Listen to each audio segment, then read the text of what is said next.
এই কি হলো, ছিঁড়ে পড়ে গেল দাদা। জিও জিও জিও জিও, তোলাই যাচ্ছে না, কি ব্যাপার?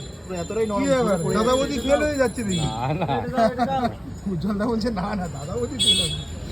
দাদা বৌদি লেজেন্ড, তাই তো? এইটাই হচ্ছে মানুষের আসল যে মানুষ, তার প্রমাণ।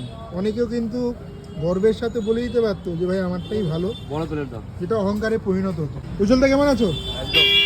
একটা মাটন বিরিয়ানি হয়ে যাক একদম শেষের দিকে নাকি? এটা হাফ হয়েছে দাদা। কত হাড়ি হলো? 5 নম্বর। 5 নম্বর, বিকেল 5টায় 5 নম্বর। কটা থেকে শুরু? 1টা থেকে? 1টা থেকে শুরু। কটা অবধি থাকো? আমাদের লাস্ট হাড়ি রাত্রেবেলা 9টায়। ওটাই লাস্ট হাড়ি। এই দেখো ওকে।